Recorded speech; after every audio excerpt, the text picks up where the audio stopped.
cuando Amalia me pidió C2000 Mil para sembrar una marca de bienestar consciente, le dije que no. No fui cruel, solo clara. Le expliqué que una página web a medio hacer un par de bocetos de logo y el encanto de Leandro no eran suficientes para soltar esa lana. Su rostro se tensó, luego se apagó. Está bien, dijo poniéndose de pie. Solo pensé que creías en nosotros. 3 días después me invitaron a un brunch. Su casa en Polanco era moderna, de líneas rectas, con encimeras blancas impecables y difusores que olían a hierba limón. Amalia me dio un beso en la mejilla, pero su sonrisa no llegó a sus ojos. Leandro me recibió como quien corteja a un inversionista demasiado pulido, demasiado ansioso. «Preparé algo especial para ti», dijo colocando un tazón humeante frente a mí. Reishi melena de león, un toque de Cordyceps, bueno para la memoria y el paso del tiempo. ¿Te va a encantar? Levanté el tazón. Olía terroso, pero no de forma acogedora. Un dejo metálico punzante se colaba por los bordes. Sonreí. Entonces tosí discretamente, me disculpé para ir al baño y en ese momento de silencio cambié mi tazón por el que estaba en el asiento vacío a mi lado. El papá de Leandro, don Fermín. Aún no llegaba. Llegó 10 minutos después, disculpándose por el tráfico en Reforma. Se sentó, tomó el tazón más cercano sin pensarlo y dio un sorbo. El brunch siguió, aunque Amalia apenas probó su quiche. Leandro preguntó por mi jardín en Coyoacán. Respondí con cortesía, pero mis ojos se desviaban hacia don Fermín, que empezó a frotarse la sien. Para cuando sirvieron el postre, un pudín de chía demasiado fancy, las manos de don Fermín temblaban. Su rostro pasó de pálido a grisáceo. Intentó levantarse, pero tropezó con una mesita lateral. «Papá», dijo Leandro medio levantándose. Los ojos de don Fermín se pusieron en blanco. Amalia gritó. Yo me quedé en mi silla observando. Llamaron a una ambulancia. Amalia caminaba de un lado a otro. Leandro fingía pánico. Yo sostenía el tazón de café con más fuerza bajo la mesa, el que en realidad iba a tomar. Esa noche lo guardé en una bolsa sellada y escribí una palabra en la etiqueta análisis. Tenía 35 años cuando mi esposo murió y Amalia tenía 8. Se fue rápido. El cáncer de páncreas no da tiempo para despedidas. Recuerdo estar sentada en nuestra vieja mesa de cocina en Xochimilco, con su manita apretando la mía, preguntándome si aún podríamos ir a la Feria de Ciencias. Le dije que sí, y fuimos. Asistí a cada feria de ciencias, recital de danza y entrega de premios después de eso. Daba clases de tiempo completo y tutorías por las noches. Nunca volví a casarme. Mi amor se volcó en una sola persona. Cuando Amalia entró a la maestría en la UNAM, vacié una cuenta de ahorros para cubrir lo que sus becas no alcanzaban. Ella nunca lo supo. Quería que se sintiera libre, que se enfocara en convertirse en alguien que el mundo respetara.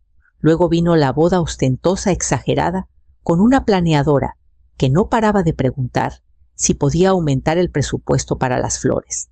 Lo aumenté. Y cuando Amalia y Leandro quisieron comprar su primera casa en Polanco, firmé como aval y pagué el predial del primer año completito. Me agradecieron, una vez con una foto enmarcada, que ahora está enterrada detrás de unos libros de cocina en mi despensa. En algún momento el gracias se convirtió en todavía te queda algo, ¿verdad? Últimamente, Amalia solo me hablaba cuando necesitaba fondear algo. Lo pedía con dulzura un nuevo diseño de logo costos de empaques holísticos influencers de bienestar con los que querían aliarse. Los C2000 Mil que pidió eran solo una inversión, dijo un puente para lanzar el negocio. Pero en su tono había algo calculado, un cariño fingido. Ya no era su madre, era una chequera sin explotar. Leandro apenas hablaba en esas llamadas, pero cuando lo hacía, siempre mencionaba el retorno de inversión, escalabilidad, visibilidad. Así que cuando preparó esa mezcla especial, solo para mí lo noté. Nadie más la tomó. Ni Amalia, ni don Fermín, ni siquiera él mismo. Solo yo. Solo la vieja con memoria cansada y mañanas lentas. Esa noche, mientras sellaba el tazón para analizarlo, recordé las palabras exactas de Leandro. Bueno para la memoria, dijo sonriendo. Tal vez esperaba que la mía se desvaneciera antes de que la verdad saliera a la luz. Esa tarde, al llegar a casa, puse el tazón en la encimera de la cocina, como si fuera la escena de un crimen. No lo lavé. No toqué el borde otra vez. Solo miré el leve anillo marrón donde el líquido se había adherido y evaporado. Mis dedos querían limpiarlo, borrar la idea, pero sabía que no debía. Me puse guantes, tomé un hisopo estéril del cajón de medicinas y raspé con cuidado el residuo. Sellé la muestra en un frasco plástico y lo metí en un sobre de envío urgente dirigido a Clara Velázquez, mi antigua compañera de laboratorio, de los días en que usábamos batas blancas y vivíamos de café y pastillas de cafeína. Ella se retiró a Valle de Bravo, pero aún ayudaba con consultorías en estudios ambientales y toxicológicos. Una vez me dijo: «Tú sabes cuando algo huele mal, Paloma. Confía en ese instinto. Ha salvado más vidas que cualquier libro de texto». Garabateé una nota breve. Necesito un análisis discreto. Sospecho un compuesto vegetal o fúngico. Sin prisa, pero quiero tu opinión. No la firmé con miedo. La firmé como si estuviera registrando un experimento. Luego apagué mi celular. Al día siguiente, Amalia me mandó un mensaje. «¿Cómo estás? No hemos sabido de ti». Respondí con 3 palabras. «Me siento malita». Que creyeran que estaba demasiado enferma para hablar. Eso me daba tiempo. Tiempo para pensar. Tiempo para recordar. Repasé el brunch momento a momento. El brillo falso en la voz de Amalia. Los cumplidos exagerados de Leandro sobre mi mente aguda y cómo la melena de león podría mantenerla así. El peso del tazón en mi mano. Y luego su sonrisita. Ese leve tic en la comisura de su boca cuando dejó el tazón, como si ya hubiera ganado algo. Había visto esa mirada antes en investigadores jóvenes que creían que podían saltarse protocolos o maquillar datos. Siempre terminaba mal. Miré el número de rastreo del recibo de envío. Si había algo que encontrar en ese tazón, Clara lo sabría, y yo necesitaba estar lista para lo que me dijera. La llamada llegó tarde en la noche. Clara nunca fue de charlas largas. Paloma dijo con voz seca: «Es amanitina, alfa-amanitina para ser precisa». Me quedé quieta. «No es solo un problema hepático», continuó, «es fallo hepático. Se encuentra en ciertos hongos amanitas sombrerillos de la muerte, ángeles destructores, una de las toxinas naturales más letales. ¿No bebiste esto, verdad?». No dije. Pero alguien más sí. Hubo un silencio largo al otro lado. Escuché el crujido familiar de su silla giratoria, el roce de sus notas. «Te envío el informe completo», dijo. «Lo tendrás por la mañana. Lo formatearé con mis credenciales antiguas del laboratorio. Aún son válidas por 1 año. Gracias». Eso fue todo lo que dije. Ni tengo miedo, ni puedes creer esto. Solo gracias. Porque ahora tenía una certeza. No una teoría, no una sospecha, evidencia. Después de colgar, me senté en la mesa de la cocina y dejé que la información se asentara como polvo sobre todo lo que creía saber de mi hija. La alfa-amanitina no mata de inmediato. Actúa lento en silencio. Los síntomas se retrasan lo justo para dar una falsa sensación de seguridad. Cuando se manifiestan, suele ser demasiado tarde. Un veneno diseñado para la paciencia. Miré mis manos. No temblaban. Había pasado por quimioterapias. Había enterrado a un esposo. Había criado a una hija con rodillas raspadas y sueños grandes. Había soportado silencios, desaires, peticiones disfrazadas de derechos. Pero esto ya no era una erosión emocional. Esto era intención letal. Saqué una carpeta nueva y comencé a etiquetar registro de eventos, correspondencia, toxicología legal. Cada pestaña encajaba como una ficha en un tablero de ajedrez. No necesitaba confrontaciones, necesitaba precisión. Esto no era solo por mí. Alguien había deslizado veneno en un tazón y vio a un hombre beberlo. Mi hija también lo vio sin inmutarse. Fuera cual fuera el juego que estaban jugando, me acababan de entregar el reglamento. Salvador Quirós había sido mi abogado por casi 20 años. Nunca hacía muchas preguntas, pero sabía leer entre líneas. Cuando lo llamé y le dije que necesitaba modificar mi fideicomiso, no dudó. Solo me pidió que pasara antes del mediodía y llevara lo que tuviera. Le entregué la carpeta informe toxicológico, declaración jurada sellada, fotos del tazón en bolsas de evidencia y una carta actualizada de Clara con el membrete de su universidad. La revisó despacio. ¿Quieres presentar cargos?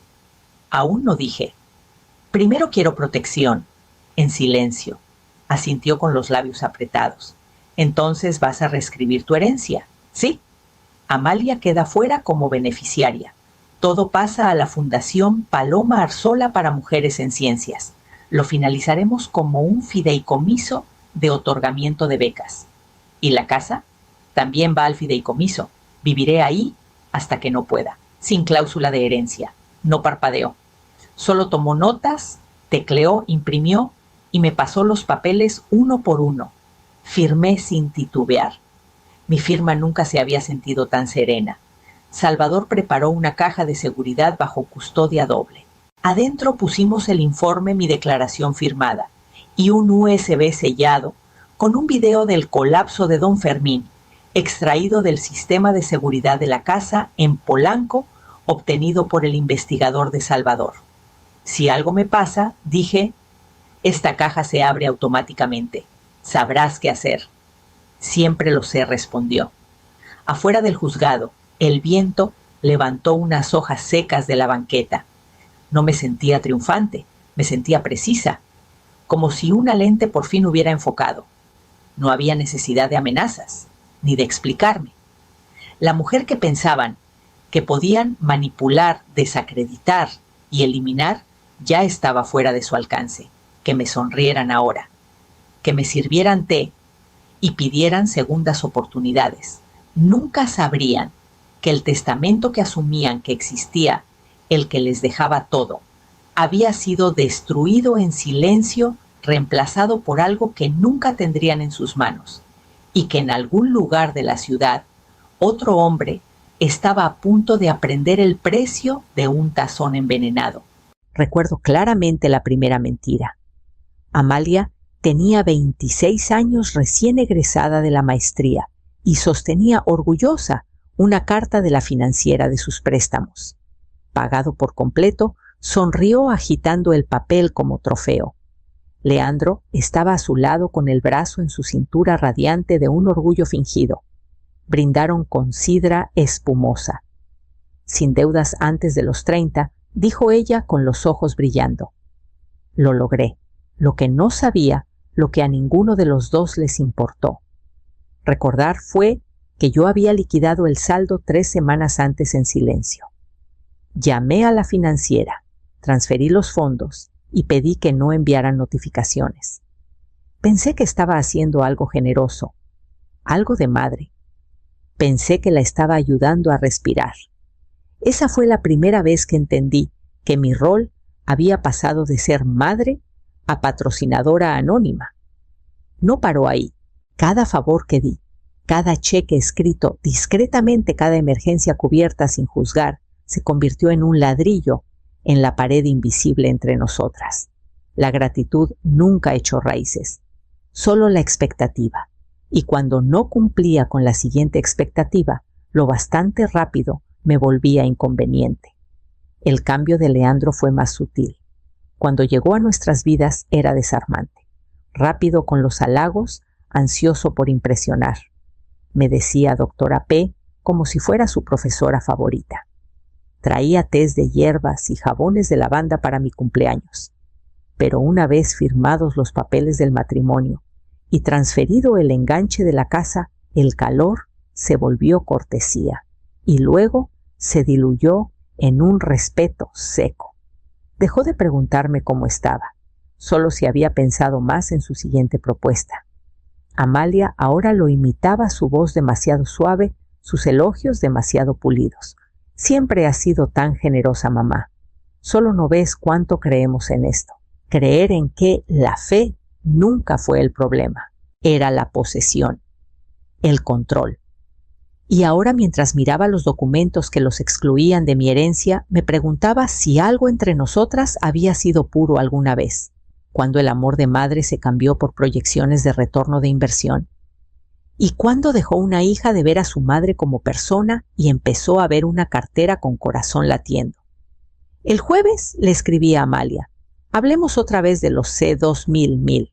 Pasen el domingo por la mañana. Solo nosotros. Su respuesta llegó rápido. Suena bien. Leandro está emocionado. Llevamos café. Le dije que no, que ya tenía una mezcla especial lista. El domingo amaneció fresco y tranquilo. Horneé escones de arándanos, los que Amalia devoraba de niña, y puse los manteles de lino de mi abuela con la vajilla de plata pulida. La mesa parecía tradición. Parecía confianza. Lo que no vieron fue el pequeño grabador que escondí bajo la canasta de servilletas. Lo probé 3 veces. Carga completa. Micrófono abierto. Cuando llegaron, Leandro volvió a ser puro encanto, con la voz un poco demasiado alegre. Huele increíble aquí, doctora P. Diosa del brunch, otra vez. Amalia sonrió con dulzura, acomodándose en su silla como si ya supiera el resultado. Primero hablamos de cosas ligeras, jardines, el clima. Leandro mencionó un nuevo espacio de coworking que estaban explorando. Luego saqué el tema. He estado repensando las cosas, dije suavemente sirviendo el té, sobre el negocio, sobre el dinero. Amalia se inclinó al instante. ¿De verdad? Ay, mamá sabía que entrarías en razón. Leandro sorbió despacio. Eso significa todo para nosotros, Paloma. De verdad estamos cerca de lanzar. Solo necesitamos ese empujón final. Dejé que el silencio se alargara un poco. Claro, necesitaré algunas garantías, dije. Un plan, algo tangible. Me disculpé para ir a la cocina a calentar los escones. Cuando regresé unos minutos después, su conversación se había silenciado. Esa noche reproduje el audio, la voz de Leandro baja y sarcástica. Si no cede, siempre podemos intentar de nuevo con el truco del hongo. La respuesta de Amalia: no digas eso aquí. Él se rió. No lo pilló la primera vez. Pensaban que era lo bastante blanda para convencer, lo bastante lenta para no notar y lo bastante frágil para olvidar. Pero el micrófono captó cada palabra, y ahora yo también. Don Fermín parecía más pequeño en la silla de rehabilitación. Su color había vuelto, pero la seguridad que antes llenaba su voz estaba apagada, hueca en los bordes. Aún así, cuando entré, sonrió genuino, casi disculpándose. No esperaba visitas, dijo. Me senté a su lado cruzando las manos en mi regazo. Tampoco esperaba verte desmayarte. Soltó una risa seca, áspera. Yo tampoco, aunque no fue la primera vez. Eso me detuvo. Se inclinó más cerca, su voz apenas un susurro. El día de muertos pasado. Leandro me trajo un tónico de hongos del que está obsesionado. Dijo que ayudaría con el colesterol. Lo tomé. Tuve visión borrosa y dolores estomacales por 2 días. Lo achaqué a una intoxicación. ¿Se lo contaste a alguien?, pregunté. Negó con la cabeza. No quería generar tensiones. ¿Sabes cómo se pone Amalia cuando critican a su esposo? Asentí. Me miró un largo momento. No tomaste el café en el brunch, ¿verdad? No respondí. Vi cómo observabas. Leandro siempre ha sido estratégico, encantador cuando le conviene. Metí la mano en mi bolsa y le entregué el sobre, el informe de Clara, sellado y engrapado. Sus dedos temblaron mientras lo leía. Alfa-amanitina, susurró. Dios mío. Sabían exactamente lo que hacían, dije en voz baja, y casi te matan. Dejó el informe lentamente, luego exhaló, como quien sale a la superficie tras estar bajo el agua. Me pidieron prestados C1 500,000 el otoño pasado. Dijeron que era para desarrollar el producto, sin pagos, sin avances, solo silencio. Nos quedamos juntos en ese espacio callado entre la revelación y el ajuste de cuentas. ¿Aún tienes el video de seguridad de ese brunch?, preguntó. Sí, y una grabación. Asintió sus ojos, endureciéndose no con rabia, sino con algo más frío. Bien, dijo, porque creo que es hora de que lo escuchen de vuelta. Don Fermín nos invitó a cenar. Terreno neutral, un restaurante italiano tranquilo en la Roma, con luces tenues y un piano suave de fondo. Amalia llegó con una blusa de seda toda sonrisas y naturalidad ensayada. Leandro jaló su silla con cortesía exagerada, luego estrechó la mano de don Fermín, como si todo estuviera en orden. Me senté frente a ellos y asentí con educación. Nadie mencionó la hospitalización de don Fermín. Nadie preguntó por mi salud. La cena fue de plática ligera, anécdotas de viajes viejos, algo sobre bienes raíces, hasta una broma, sobre aceite de trufa. Todo parecía ensayado. Entonces llegó el postre. Don Fermín apartó su plato, carraspeó y sacó de su chaqueta un pequeño altavoz Bluetooth. Lo puso en la mesa, presionó un botón y se recargó. El sonido era nítido. Mi voz invitándolos a pasar. Amalia riendo. El murmullo bajo de Leandro. Si no sé de siempre, podemos intentar de nuevo con el truco del hongo. Luego la voz de Amalia. No digas eso aquí. El restaurante estaba en calma, pero nuestra mesa se congeló por completo. La sonrisa de Amalia se desvaneció.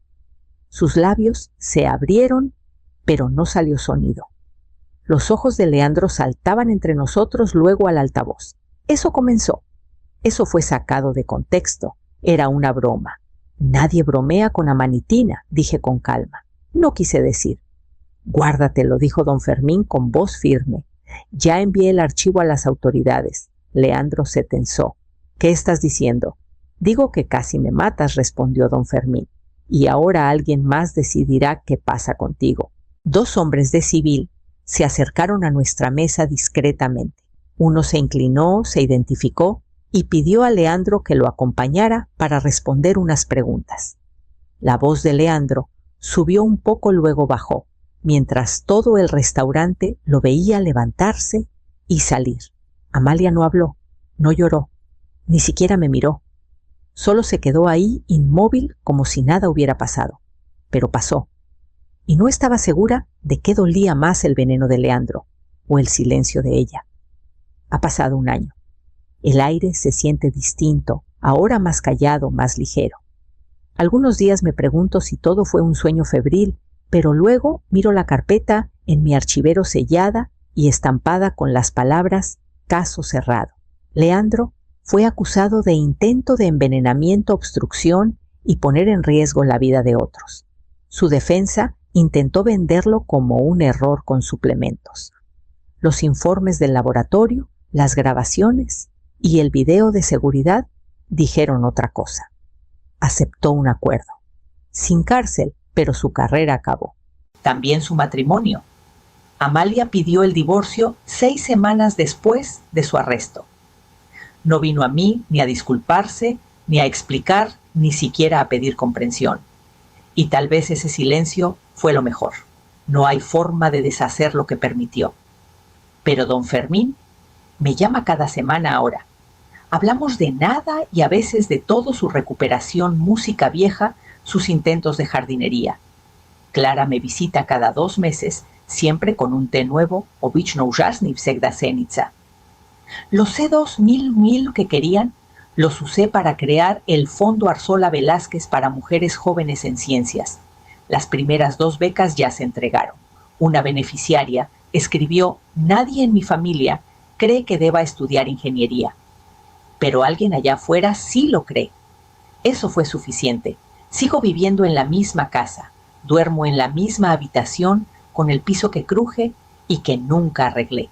Algunas mañanas me siento en el porche antes del amanecer, escuchando el silbido de la tetera a través de la puerta mosquitera.